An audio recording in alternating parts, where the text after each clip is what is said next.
Harold Offe's 2019 short film, Extract from Body Landscape Memory, and Jen Nakiru's 2017 Rebirth is Necessary both craft representations of Black spatiality in order to interrogate the concept of territorial domination and land occupation within the British Empire.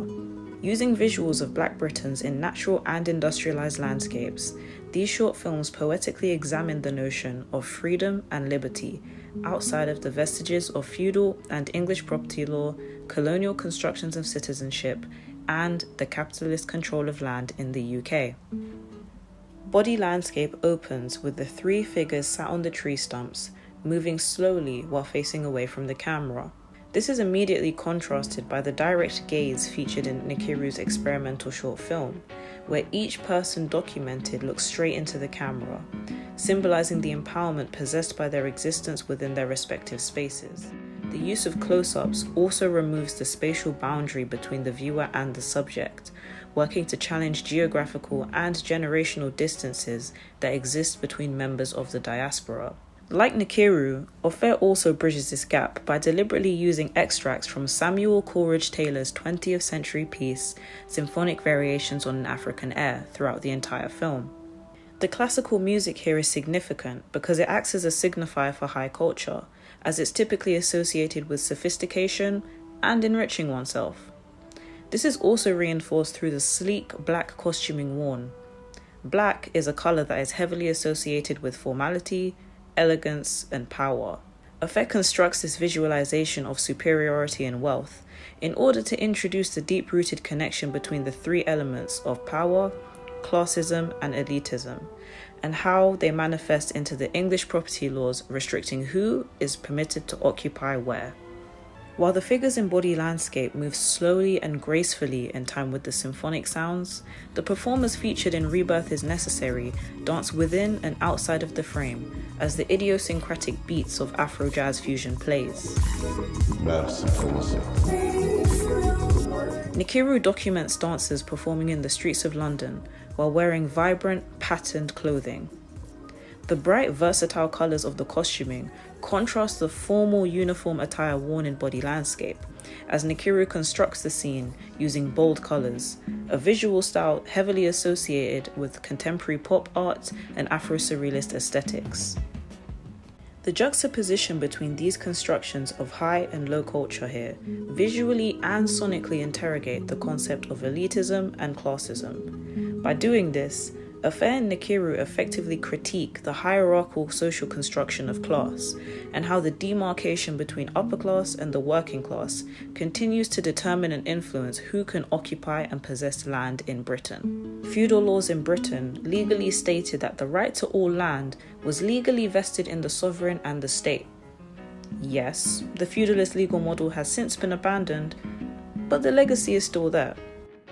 If you look closely within the frame of Body Landscape, you will see wooden fencing, cars, and the level tree stumps that the figures constantly move around.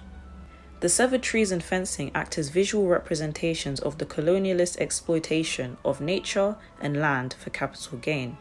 And these subtle visual cues remind the audience that even though these figures currently occupy this seemingly natural body of land, this is a constructed park space that exists in the wider context of land in the United Kingdom. Land that has been expanded and industrialized over time. Land that by law belongs to the monarchy regardless of who inhabits it. If we revisit Offe's use of Samuel Coleridge Taylor's symphony, it's clear that the classical music reinforces the idea of the sovereign possessing rights to the land. Classical music has connotations of regality, which again further establishes the fact that the monarchy still controls majority of the land in 21st century Britain. Offe ultimately poses a complex question. What does it mean to set foot on and occupy colonialist soil? Nakiru's Rebirth is Necessary begins to provide an answer to this question. Brixton is one of the key locations in this short experimental film. The predominantly black district in London is home to settlers of the Windrush generation from the West Indies who migrated to Britain during the 20th century. A lot of countries in the West Indies were and are still members of the Commonwealth, a group of former territories of the British Empire. This membership and allegiance to the Commonwealth means that immigration to Britain, aka the mother country, was most likely encouraged. However, in 2012, the Home Office introduced the Hostile Environment Immigration Policy, a set of legislative measures that made it near impossible for immigrants to remain in the UK. Nkiru's short film visualises the vibrancy of London's multiculturalism, the same diversity that was actively contested by these laws and legislative practices. Nkiru's layering of old archival footage and more recently shot 35mm footage of Brixton and performers dancing visually provokes thought about the constructions of citizenship, both past and present, and how these legal restrictions work against the notion of black freedom and liberation.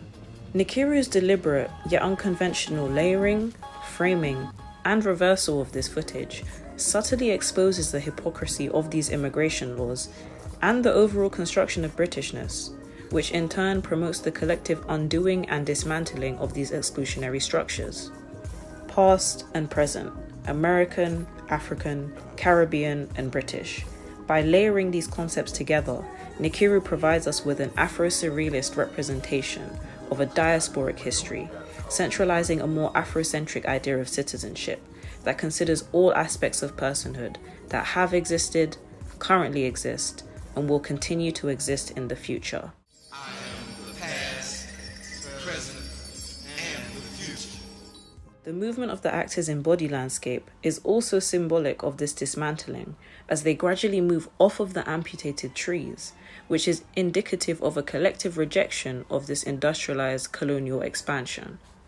Ofe encourages the viewer to reinform their understanding of space, place, and liberty, imagining freedom outside of an artificial constructed environment, surrounded by the marks of industrialization. This is also highlighted in the final shot of Ofe, on top of the stump. The low angle here has been deliberately used to convey the power possessed by the black figure, therefore visually reaffirming the necessity of dismantling systems of naturalization and redefining citizenship and personhood outside of the models of classification that Britain continues to ascribe meaning through.